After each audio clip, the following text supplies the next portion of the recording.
నేను ఫెయిల్ అయిపోయినాను, నాకు ఇంక చావే దిక్కు. ఏం మచ్చా ఇక్కడేం చేస్తున్నావురా? నీళ్ళు తాగేదానికి వచ్చినాను మామ. అవునా, 10th క్లాస్ రిజల్ట్ వచ్చిందంట, ఫెయిల్ అన్నే నువ్వా? అది కూడా అన్ని సబ్జెక్టులు ఫెయిల్ అన్నే. నువ్వేమైనా గ్రేట్ మచ్చా. యో కిండల్ చేయద్దియా. కిండల్ కదరా, నిజంగానే నువ్వు గ్రేట్ రా. ఎందుకు గ్రేటు?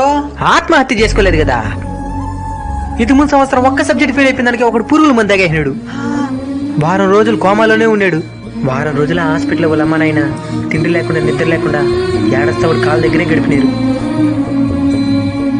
ఆ తర్వాత బతికినాడా? చనిపోయాడు మచ్చా. వాడు చనిపోయి సంవత్సరం రోజులైనా ఇప్పటికీ వాళ్ళ అమ్మ నాయన బాధపడుతూనే ఉన్నారు. కాబట్టి వాటితో పోలిస్తే నువ్వే గొప్ప. సరే ఫెయిల్ అయిపోయినావో, నెక్స్ట్ ఏం చేద్దాం అనుకుంటున్నావా? కట్ రాస్తానా? మళ్ళీ ఫెయిల్ అయితే మళ్ళీ కట్ రాస్తాను. పాస్ అయ్యేదాకా రాస్తానే ఉంటాను. అయితే చావు. నేను చచ్చిపోతే మా అమ్మ నేను ఎవరు చూసుకుంటారా? సూపర్ రా మచ్చా, పద.